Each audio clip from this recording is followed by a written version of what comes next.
Hi folks, I'm Matt and welcome to My Expanding Universe, a show where I go through the entire EU in chronological order as best I know how. What are you still doing here? I'm done talking about the droids cartoons. I miss my Ewok. Alright, so we're going to take a slight detour from talking about the Han Solo books by Brian Daley, and we're going to talk about a few short stories that fit in right around this time. The first one is called Boba Fett, Agent of the Empire, written by John Wagner. Now, this was a 4-issue series by Dark Horse, and in it, Vader hires Boba Fett to track down Imperial Colonel Abel Carda, who has the severed head of Celestrine, a being who can tell the Force, even with a severed head.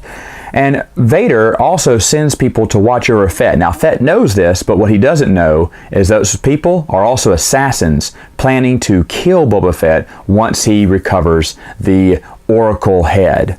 Now, this is an extremely strange story.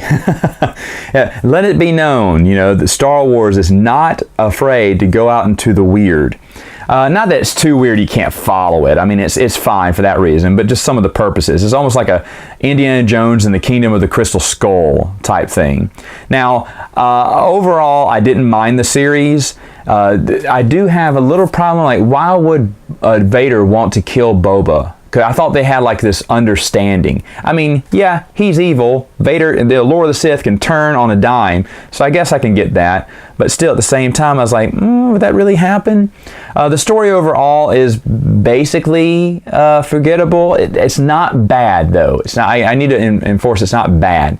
It's just kind of middle of the road for Boba Fett. You've seen better Boba Fett, I should say. But if you like comic book Boba Fett, which a lot of people do, a lot of people love him doing his action poses and firing. And that's a friend of mine told me that he likes Boba Fett in the comic books better than the books, just because he can see them. I understand that. And there's a lot of eye candy for you if that's the case.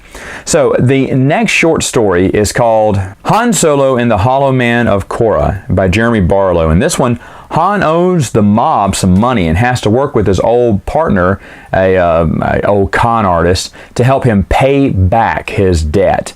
This is one of those comic books that came out. They were like the pocketbook comic book with a little bit of a nice looking spine. It was a paperback, but it had a good spine on it, and they were like short little ones, and they were from the Star Wars Adventures line that came out whenever. I never knew when these things were coming out. They just popped up at my local comic book store, and I just pick it up. It's a quick read. It's okay. The art's okay. Those were enjoyable. All the little Star Wars adventure journals, very similar to the Clone Wars Adventures comic books. Now, the last short story I want to talk about today, it comes from the Star Wars Adventure Journal number 4, written by Kathy Tyers, and it's called Tinian on Trial. Now, in this, this family has developed, or this company has developed, a personal shield for stormtroopers.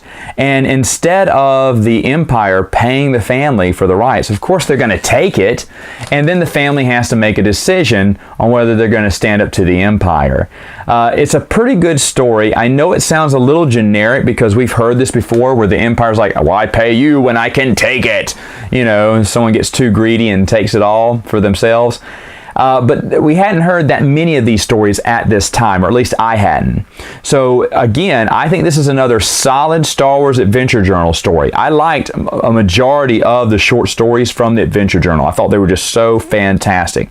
Now, Kathy Tyers is an author who only got to write a handful of books for the Expanded Universe, but my goodness, I think she was underutilized. She just came up with these great, unique ideas, and I'm glad she contributed to the Adventure Journal because she got to put those ideas to use, and I really liked the way she thought, kind of like outside the box, outside the generic thinking.